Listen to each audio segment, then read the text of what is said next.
Assalamualaikum. Hai semuanya, gimana nih kabarnya? Semoga sehat-sehat selalu ya. Oke, jumpa lagi sama video keseharian aku, video sederhana dari aku. Jadi ini tuh masih kegiatan lanjutan aku yang setelah masak sayur kates kemarin. Udah sarapan, udah istirahat sebentar, ini aku lanjut lagi mau nyuci baju. Karena cucian baju kotor aku ini nggak begitu banyak, jadi aku nyucinya manual aja ya bun. Dan emang udah lama banget aku nggak nyuci kayak gini. Nah seperti biasa aku tuh kalau mau nyuci baju pasti tak sucikan dulu. Kalau untuk nyuci manual, mensucikannya aku pakai cara disiram-siram kayak gini ke baju kotornya. Dan yang namanya mensucikan itu selalu pakainya air mutlak, yaitu air yang masih bersih, belum ada tercampur apapun, terutama sabun. Ingat ya bunda, mensucikan sama membersihkan itu beda loh ya. Kalau bersih belum tentu suci, tapi kalau udah suci pasti udah bersih. Itu semua menurut pemahaman aku ya bunda-bunda. Kalau ada yang nggak setuju ataupun nggak sepemahaman ya nggak apa-apa. Biasanya nih ya, kalau pakaian masih sedikit kayak gini tuh ya udah tak biarin aja, belum mau aku cuci. Tak tumpuk-tumpuk dulu biar jadi segunung. Tapi karena habis masak-masak terus gerah banget, aku tuh rasanya kayak kepengen gitu main air. Dan emang lagi pengen nyuci manual. Semenjak punya mesin cuci, aku tuh jarang banget ngucek-ngucek. Biasanya ngucek itu ya cuma ngucek daleman sama lap-lap aja. Nah, sementara tadi pakaiannya tak rendam, ini aku mau nyuci pintu dulu karena udah kelihatan kotor banget. Walaupun aku ini jarang banget kedatangan tamu, tapi selalu kepikiran kalau misalnya ada yang main terus numpang ke kamar mandi, terus ngeliat kamar mandi aku yang kotor banget kayak gini. Jadi sebisa mungkin kamar mandi ini tuh selalu tak jaga, selalu harus bersih. Ya bersihnya itu menurut aku ya bun, tapi ya bukan karena tamu juga sih, aku juga sendiri tuh ya seneng kalau ngelihat yang bersih-bersih. Di pintu ini tuh yang paling kotor bagian bawah karena kan sering kecipratan gitu ya, jadi harus tak sikat-sikat biar agak hilang nodanya.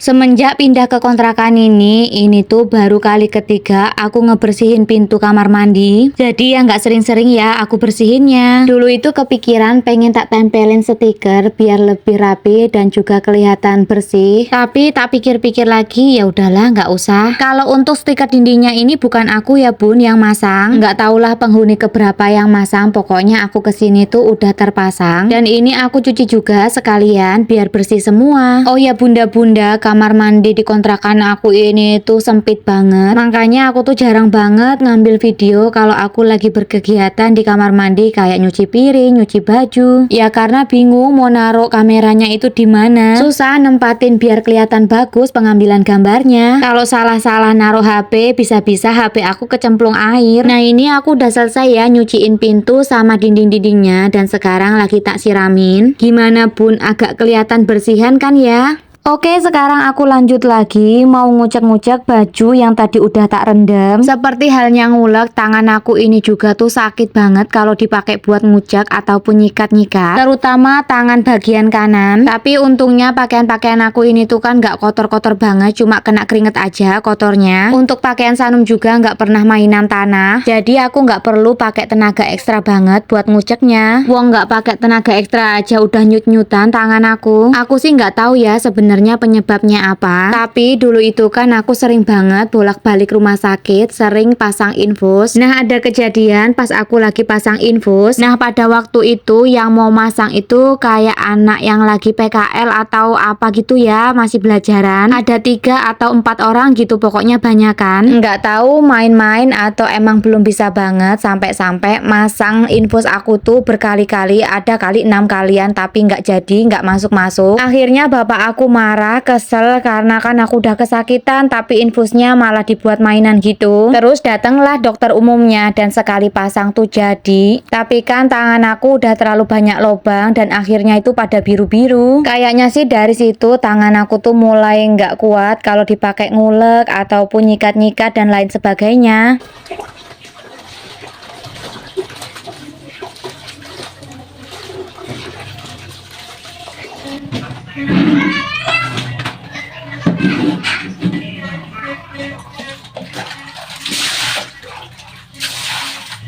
Nah lanjut lagi, pas aku lagi buangin air bekas bilasan pertama ini, aku keinget kalau ada elap-elap yang kotor. Dan karena sayang juga ya sama airnya masih bersih, jadi masih bisa aku pakai buat nyuci dan bilasin lap-lap ini. Terus karena udah nggak ada lagi yang mau aku cuci, jadi air bekas bilasan pertama ini mau aku buang. Kalau tadi tak gayungin karena masih penuh dan berat, ini tinggal sedikit jadi tak tumplekin aja. Kemudian lanjut lagi tak bilasin pakai air bersih baknya. Setelah itu tak nyalain lagi airnya buat ngisi si bak karena mau tak pakai buat ngerendam pewangi. Ini tuh kondisi baju aku udah pada basah ya bunda, pengen rasanya tak gerujuk gitu badanku. Walaupun capek tapi kalau mainan air gini tuh nggak kerasa gerahnya. Nah ini semua pakaiannya udah masuk ke bak, tinggal tak rendam dulu dan tak biarin karena aku mau lanjut mandi. Padahal nyucinya tuh cuma sedikit ya, tapi rasanya tuh ya lumayan capek. Bajuku dari atas sampai bawah ini tuh udah basah, udah kembloh banget, udah nggak betah rasanya. Nah kemudian videonya tak lanjut lagi, ini setelah aku mandi. Ya walaupun nggak ada bedanya, nggak bikin aku makin cantik, seenggaknya aku udah seger lah ya. Tadi selesai mandi, pakaiannya itu langsung tak angkat, tak peres-peres, dan ini mau tak keringin pakai mesin. Karena kalau mau langsung dijemur itu bakalan netes-netes di teras, takutnya nanti malah Sanum kepleset. Dan di sini juga itu nggak ada jemuran yang di luar, jadi ya udah tetap pakai bantuan mesin dan biar lebih cepet aja keringnya. Soalnya di sini itu kadang cuacanya udah nggak menentu. Sering banget kalau setelah zuhur itu hujan dan nyampe malam. Jadi kalau pakaian nggak cepet kering tuh kayak bau gitu loh bun. Nah ini pengeringnya udah berhenti muter. Sekarang tak ambilin semua pakaiannya. Setelah itu mau lanjut tak jemurin. Oh ya bunda, teras aku ini juga itu sempit ya, makanya kayak berantakan banget gitu, banyak barang-barang. Ini juga itu ada motornya suami aku dimasukin, jadi ya makin sempit. Makanya selain nyuci baju, aku tuh jarang banget berkegiatan di sini. Ya mau ngapain lagi juga kan ya. Ya wes bunda-bunda, untuk sekarang video aku sekian dulu. Terima kasih udah nonton dan ngikutin kegiatan aku. Sampai jumpa lagi ya di video aku selanjutnya. Wassalamualaikum.